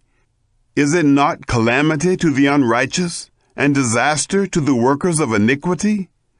Doesn't he see my ways and count all my steps? If I have walked with falsehood, and my foot has hurried to deceit, let me be weighed in an even balance, that God may know my integrity. If my step has turned out of the way, if my heart walked after my eyes, if any defilement has stuck to my hands, then let me sow, and let another eat. Yes, let the produce of my field be rooted out. If my heart has been enticed to a woman, and I have laid wait at my neighbor's door, then let my wife grind for another, and let others sleep with her. For that would be a heinous crime. Yes, it would be an iniquity to be punished by the judges. For it is a fire that consumes to destruction, and would root out all my increase. If I have despised the cause of my male servant, or of my female servant, when they contended with me, what then shall I do when God rises up? When he visits, what shall I answer him? Didn't he who made me in the womb make him? Didn't one fashion us in the womb? If I have withheld the poor from their desire, or have caused the eyes of the widow to fail, or have eaten my morsel alone, and the fatherless has not eaten of it. No, from my youth he grew up with me as with a father. Her I have guided from my mother's womb. If I have seen any perish for want of clothing, or that the needy had no covering, if his heart hasn't blessed me, if he hasn't been warmed with my sheep's fleece, if I have lifted up my hand against the fatherless, because I saw my help in the gate, then let my shoulder fall from the shoulder blade, and my arm be broken from the bone. For calamity from God is a terror to me. Because of his majesty, I can do nothing. If I have made gold my hope, and have said to the fine gold, you are my confidence. If I have rejoiced because my wealth was great, and because my hand had gotten much, if I have seen the sun when it shined, or the moon moving in splendor, and my heart has been secretly enticed, and my hand threw a kiss from my mouth, this also would be an iniquity to be punished by the judges, for I should have denied the God who is above. If I have rejoiced at the destruction of him who hated me, or lifted up myself when evil found him, yes, I have not allowed my mouth to sin by asking his life with a curse. If the men of my tent have not said, who can find one who has not been filled with his meat? The foreigner has not camped in the street, but I have opened my doors to the traveler. If, like Adam, I have covered my transgressions by hiding my iniquity in my heart, because I feared the great multitude, and the contempt of families terrified me, so that I kept silence and didn't go out of the door. Oh, that I had one to hear me! Behold, here is my signature. Let the Almighty answer me. Let the accuser write my indictment. Surely I would carry it on my shoulder, and I would bind it to me as a crown. I would declare to him the number of my steps. As a prince would I go near to him. If my land cries out against me, and its furrows weep together, if I have eaten its fruits without money, or have caused its owners to lose their life, let briars grow instead of wheat, and stinkweed instead of barley. The words of Job are ended. Chapter 32. So these three men ceased to answer Job, because he was righteous in his own eyes. Then the wrath of Elihu, the son of Barachel, the Buzite, of the family of Ram, was kindled against Job. His wrath was kindled because he justified himself rather than God. Also his wrath was kindled against his three friends, because they had found no answer, and yet had condemned Job. Now Elihu had waited to speak to Job, because they were elder than he. When Elihu saw that there was no answer in the mouth of these three men, his wrath was kindled. Elihu, the son of Barachel, the Buzite, answered, I am young, and you are very old. Therefore I held back, and didn't dare show you my opinion. I said, days should speak, and multitude of years should teach wisdom. But there is a spirit in man, and the Spirit of the Almighty gives them understanding. It is not the great who are wise, nor the aged who understand justice. Therefore I said, listen to me, I also will show my opinion. Behold, I waited for your words, and I listened for your reasoning, while you searched out what to say. Yes, I gave you my full attention, but there was no one who convinced Job, or who answered his words among you. Beware lest you say, we have found wisdom. God may refute him, not man, for he has not directed his words against me, neither will I answer him with your speeches. They are amazed, they answer no more. They don't have a word to say. Shall I wait because they don't speak, because they stand still and answer no more? I also will answer my part, and I also will show my opinion, for I am full of words. The spirit within me constrains me. Behold, my breast is as wine which has no vent. Like new wineskins, it is ready to burst. I will speak that I may be refreshed. I will open my lips and answer. Please don't let me respect any man's person. Neither will I give flattering titles to any man, for I don't know how to give flattering titles, or else my Maker would soon take me away. Chapter 33. However, Job, please hear my speech, and listen to all my words. See now, I have opened my mouth. My tongue has spoken in my mouth. My words shall utter the uprightness of my heart. That which my lips know, they shall speak sincerely.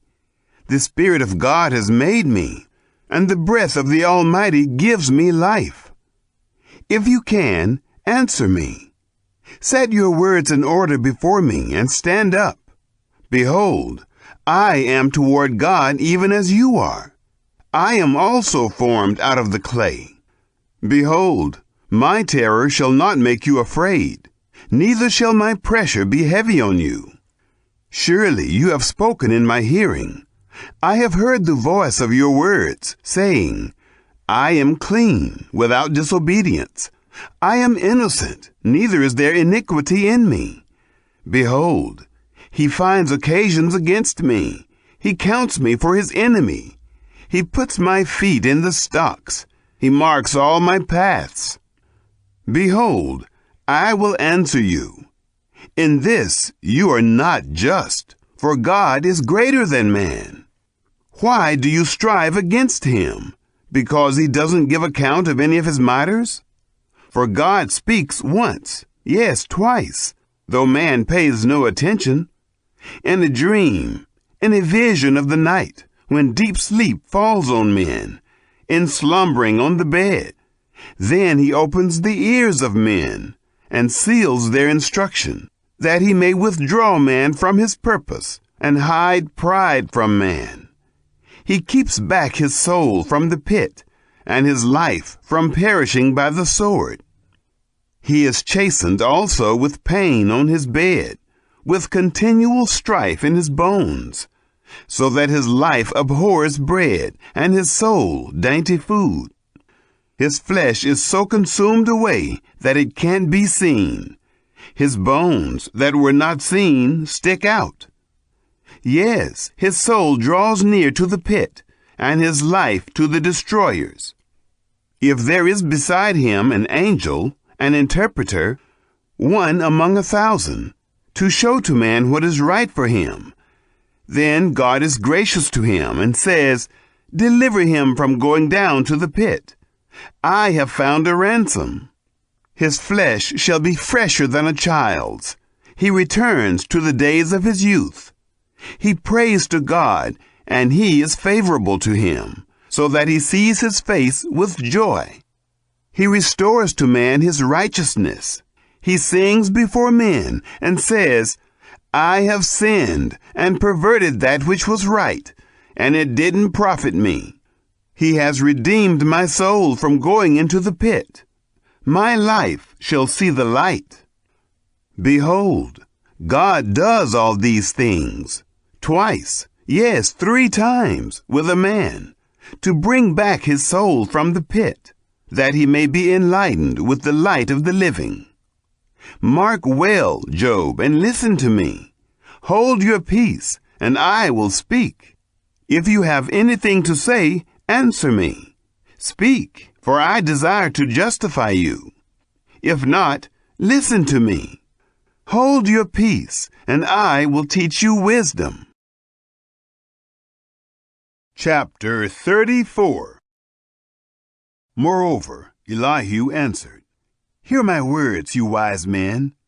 Give ear to me, you who have knowledge. For the ear tries words, as the palate tastes food. Let us choose for us that which is right. Let us know among ourselves what is good. For Job has said, I am righteous. God has taken away my right. Notwithstanding my right, I am considered a liar. My wound is incurable, though I am without disobedience. What man is like Job, who drinks scorn like water, who goes in company with the workers of iniquity, and walks with wicked men? For he has said, It profits a man nothing that he should delight himself with God. Therefore listen to me, you men of understanding. Far be it from God that he should do wickedness, from the Almighty that he should commit iniquity. For the work of a man he will render to him, and cause every man to find according to his ways. Yes, surely, God will not do wickedly, neither will the Almighty pervert justice. Who put him in charge of the earth, or who has appointed him over the whole world? If he set his heart on himself, if he gathered to himself his spirit and his breath, all flesh would perish together, and man would turn again to dust. If now you have understanding, hear this. Listen to the voice of my words. Shall even one who hates justice govern? Will you condemn him who is righteous and mighty? Who says to a king, vile, or to nobles, wicked? Who doesn't respect the persons of princes, nor respects the rich more than the poor, for they all are the work of his hands. In a moment they die, even at midnight. The people are shaken and pass away.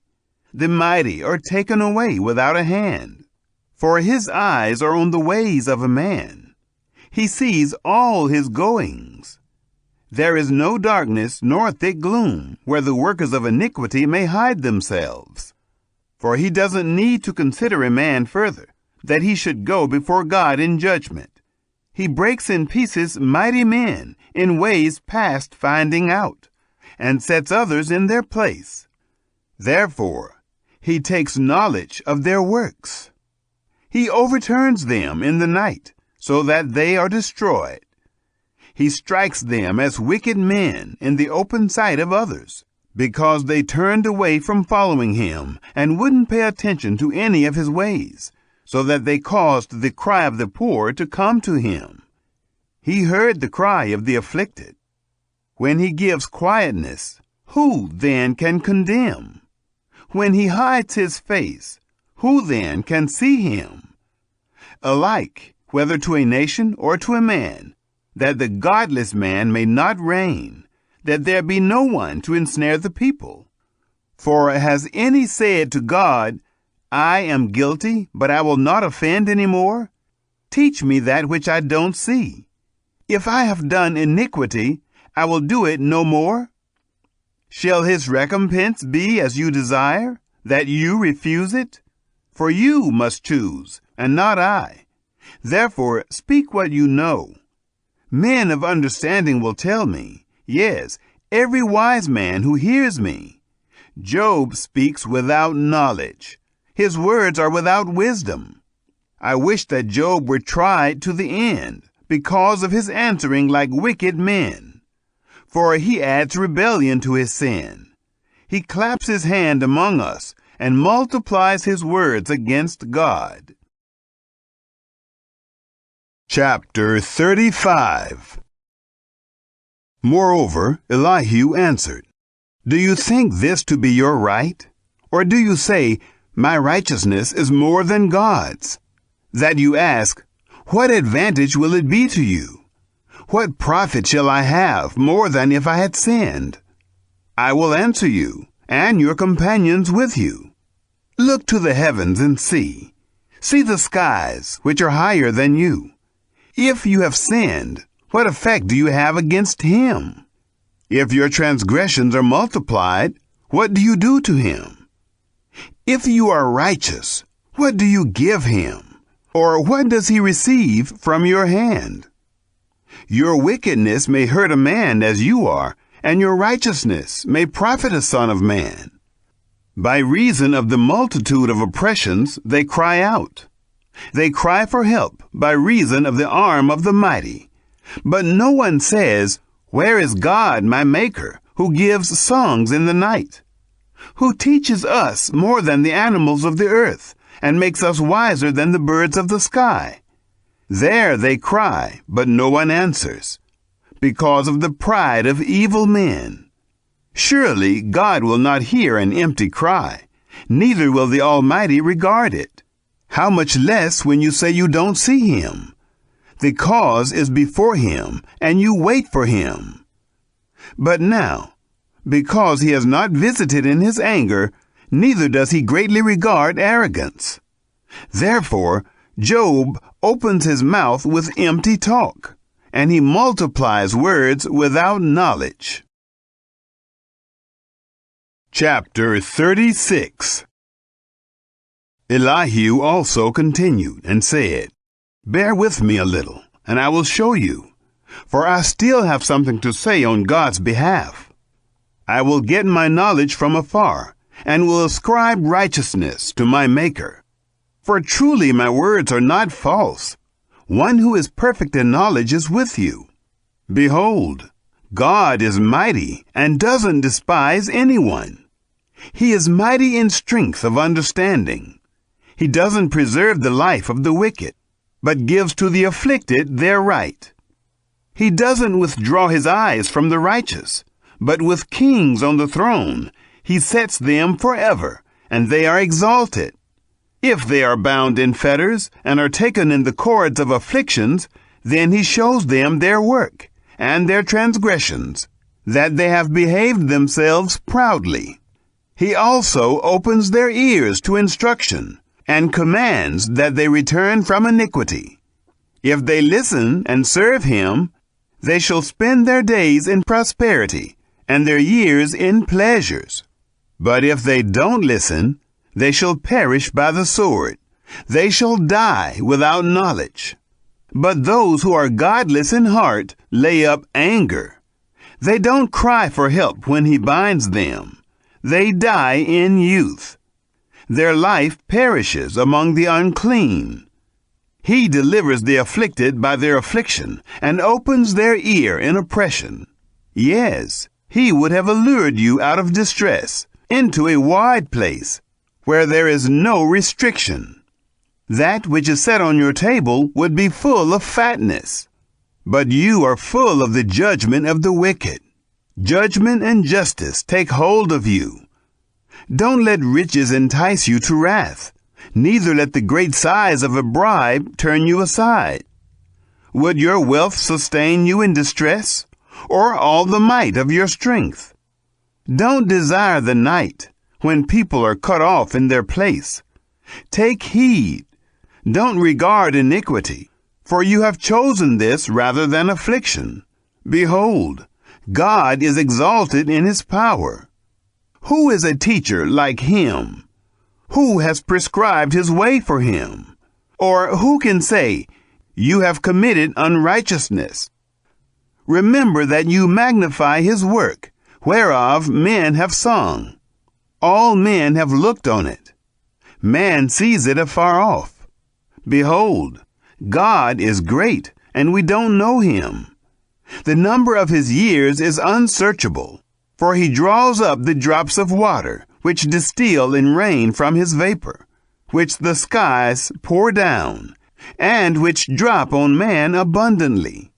Yes, can any understand the spreading of the clouds and the thunderings of his pavilion?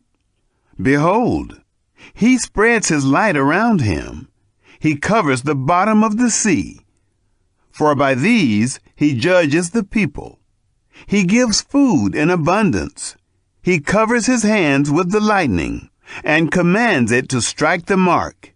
Its noise tells about him, and the livestock also, concerning the storm that comes up. Chapter 37.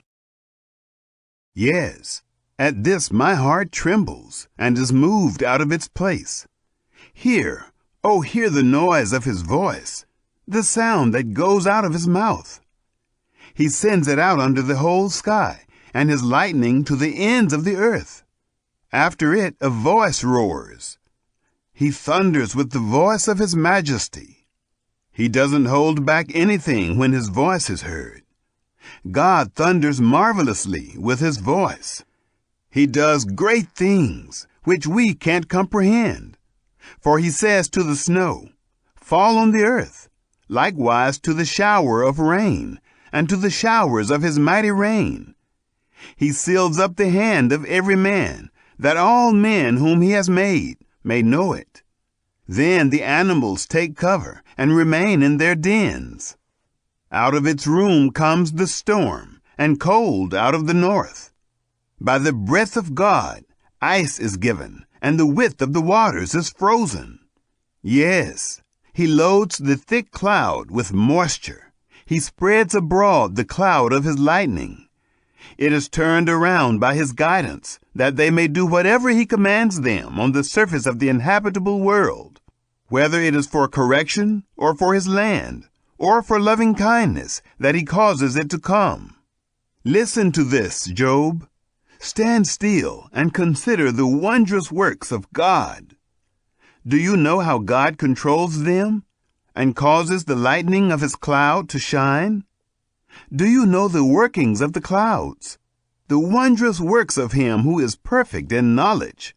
You whose clothing is warm when the earth is still by reason of the south wind?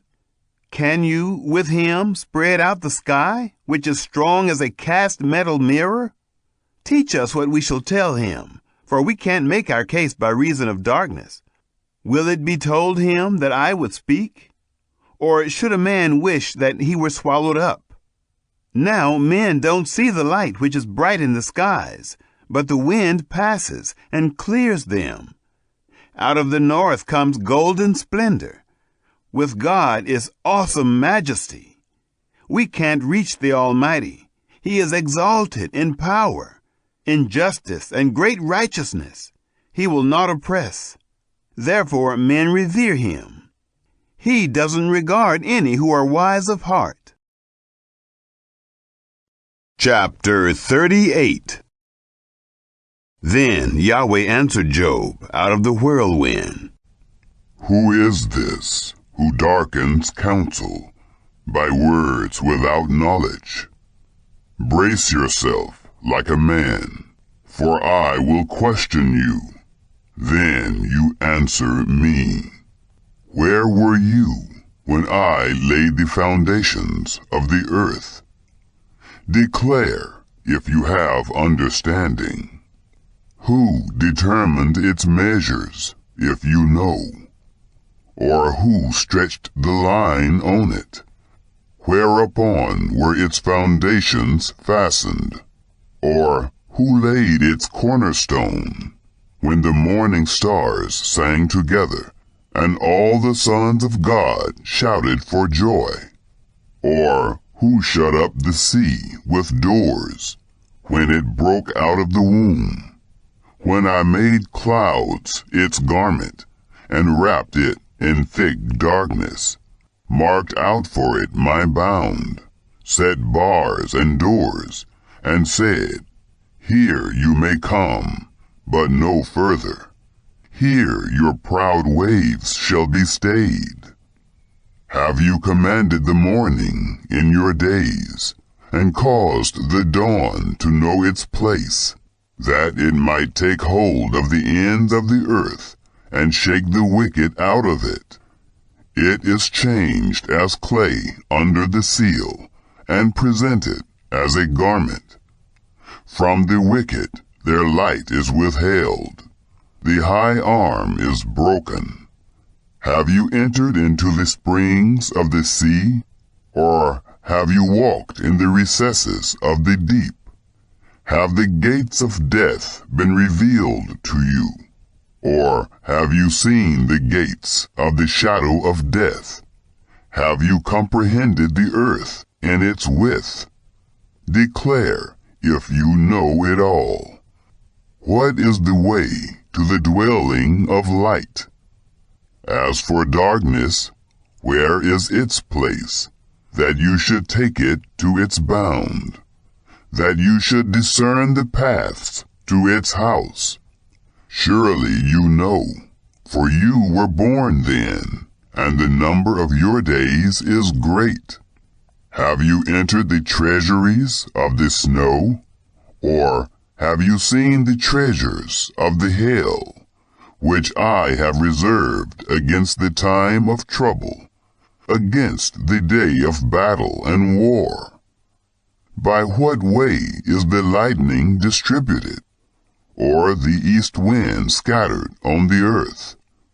Who has cut a channel for the flood water, or the path for the thunderstorm, to cause it to rain on a land where no man is, on the wilderness in which there is no man, to satisfy the waste and desolate ground, to cause the tender grass to grow? Does the rain have a father? Or who fathers the drops of dew?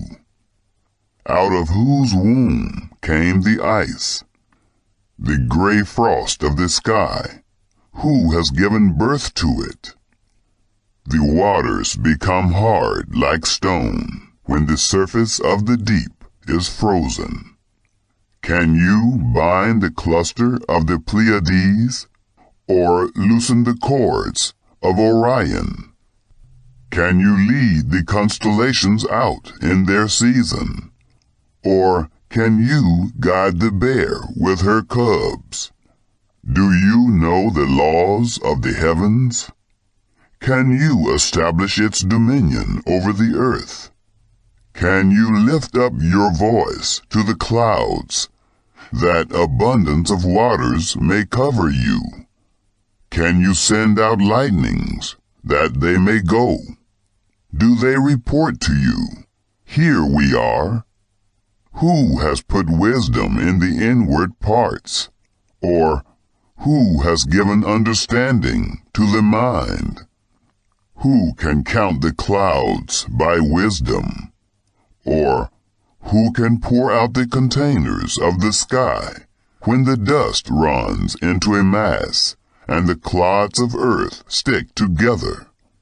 Can you hunt the prey for the lioness, or satisfy the appetite of the young lions when they crouch in their dens and lie in wait in the thicket? Who provides for the raven his prey when his young ones cry to God and wonder for lack of food? Chapter 39. Do you know the time when the mountain goats give birth? Do you watch when the doe bears fawns? Can you count the months that they fulfill? Or do you know the time when they give birth? They bow themselves, they bear their young, they end their labor pains. Their young ones become strong. They grow up in the open field. They go out and don't return again. Who has set the wild donkey free? Or who has loosened the bonds of the swift donkey, whose home I have made the wilderness, and the salt land his dwelling place? He scorns the tumult of the city, neither does he hear the shouting of the driver. The range of the mountains is his pasture. He searches after every green thing. Will the wild ox be content to serve you, or will he stay by your feeding trough? Can you hold the wild ox in the furrow with his harness? Or will he till the valleys after you? Will you trust him because his strength is great? Or will you leave to him your labor? Will you confide in him that he will bring home your seed and gather the grain of your threshing floor? The wings of the ostrich wave proudly, but are they the feathers and plumage of love? For she leaves her eggs on the earth, warms them in the dust, and forgets that the foot may crush them, or that the wild animal may trample them. She deals harshly with her young ones, as if they were not hers. Though her labor is in vain, she is without fear, because God has deprived her of wisdom, neither has he imparted to her understanding. When she lifts up herself on high, she scorns the horse and his rider. Have you given the horse might?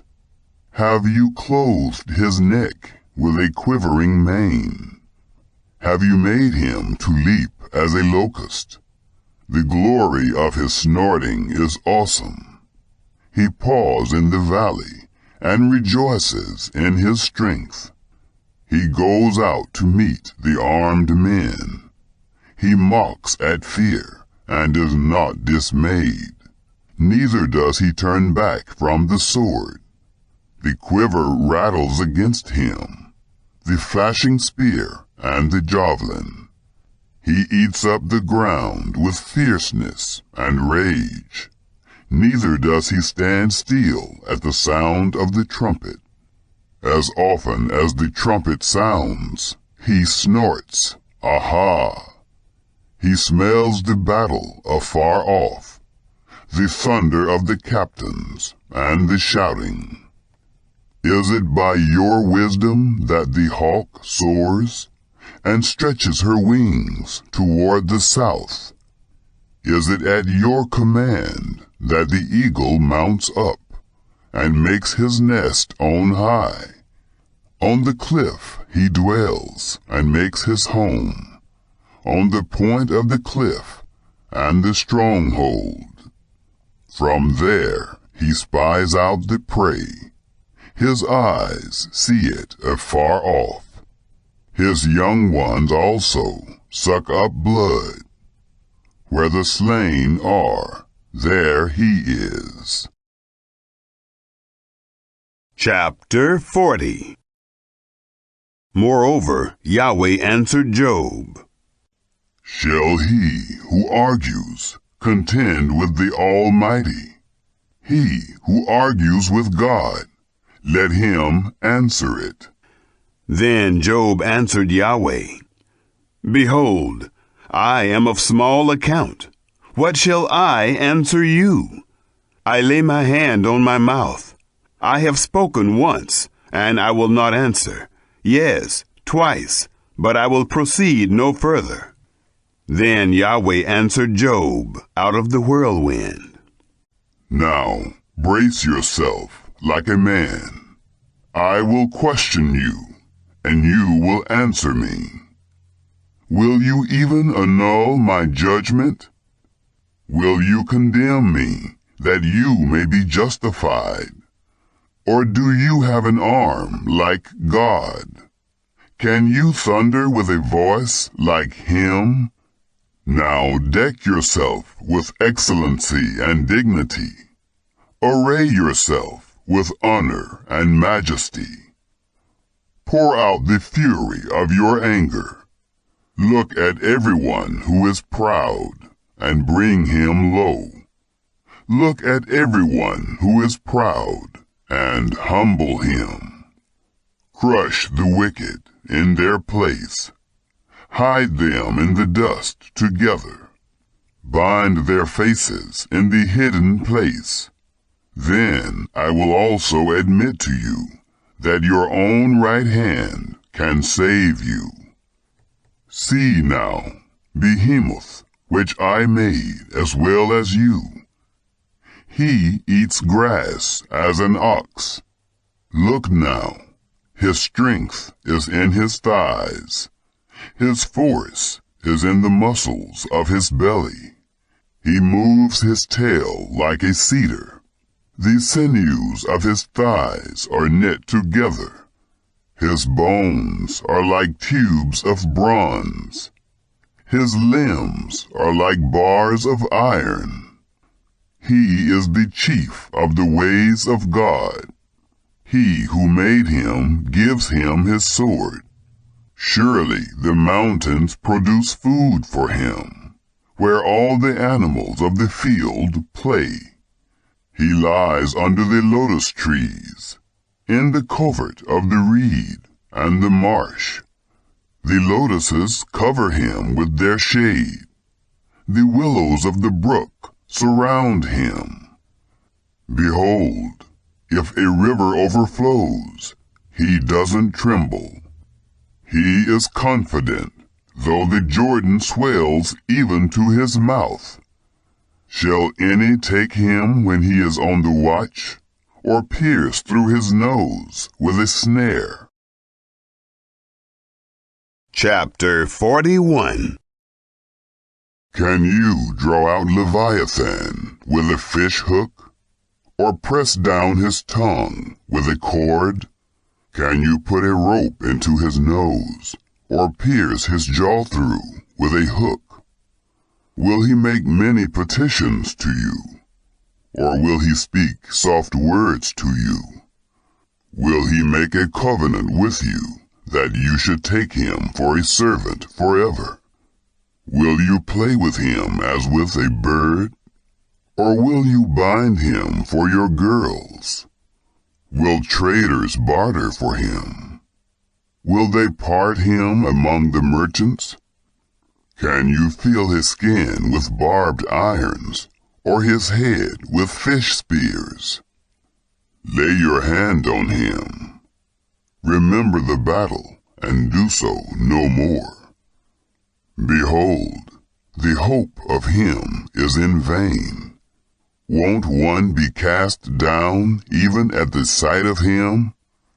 None is so fierce that he dare stir him up. Who, then, is he who can stand before me? Who has first given to me, that I should repay him? Everything under the heavens is mine. I will not keep silence concerning his limbs, nor his mighty strength, nor his goodly frame. Who can strip off his outer garment? Who shall come within his jaws? Who can open the doors of his face? Around his teeth is terror. Strong scales are his pride, shut up together with a close seal. One is so near to another that no air can come between them. They are joined to one another. They stick together so that they can't be pulled apart. His sneezing flashes out light. His eyes are like the eyelids of the morning. Out of his mouth go burning torches. Sparks of fire leap out. Out of his nostrils a smoke goes, as of a boiling pot over a fire of reeds. His breath kindles coals. A flame goes out of his mouth. There is strength in his neck. Terror dances before him. The flakes of his flesh are joined together. They are firm on him. They can't be moved. His heart is as firm as a stone. Yes, firm as the lower millstone. When he raises himself up, the mighty are afraid. They retreat before his thrashing. If one attacks him with the sword, it can't prevail, nor the spear, the dart, nor the pointed shaft. He counts iron as straw, and bronze as rotten wood. The arrow can't make him flee. Sling stones are like chaff to him. Clubs are counted as stubble. He laughs at the rushing of the javelin. His undersides are like sharp potsherds, leaving a trail in the mud like a threshing sledge. He makes the deep to boil like a pot. He makes the sea like a pot of ointment. He makes a path shine after him. One would think the deep had white hair. On earth there is not his equal, that is made without fear. He sees everything that is high. He is king over all the sons of pride. Chapter 42. Then Job answered Yahweh, I know that you can do all things, and that no purpose of yours can be restrained. You asked, Who is this who hides counsel without knowledge? Therefore I have uttered that which I didn't understand, things too wonderful for me, which I didn't know. You said, Listen now, and I will speak. I will question you, and you will answer me. I had heard of you by the hearing of the ear, but now my eye sees you. Therefore I abhor myself, and repent in dust and ashes. It was so that after Yahweh had spoken these words to Job, Yahweh said to Eliphaz the Temanite, My wrath is kindled against you, and against your two friends. For you have not spoken of me the thing that is right, as my servant Job has. Now therefore, take to yourselves 7 bulls and 7 rams, and go to my servant Job, and offer up for yourselves a burnt offering. And my servant Job shall pray for you, for I will accept him, that I not deal with you according to your folly. For you have not spoken of me the thing that is right, as my servant Job has. So Eliphaz the Temanite, and Bildad the Shuhite, and Zophar the Naamathite went, and did what Yahweh commanded them. And Yahweh accepted Job. Yahweh turned the captivity of Job, when he prayed for his friends. Yahweh gave Job twice as much as he had before. Then came there to him all his brothers, and all his sisters, and all those who had been of his acquaintance before, and ate bread with him in his house. They comforted him, and consoled him concerning all the evil that Yahweh had brought on him. Everyone also gave him a piece of money, and everyone a ring of gold. So Yahweh blessed the latter end of Job more than his beginning. He had 14,000 sheep, 6,000 camels, 1,000 yoke of oxen, and 1,000 female donkeys. He had also 7 sons and 3 daughters. He called the name of the first Jemimah, and the name of the second Keziah, and the name of the third Keren-Happuch. In all the land were no women found so beautiful as the daughters of Job. Their father gave them an inheritance among their brothers. After this, Job lived 140 years, and saw his sons and his sons' sons to 4 generations. So Job died, being old and full of days.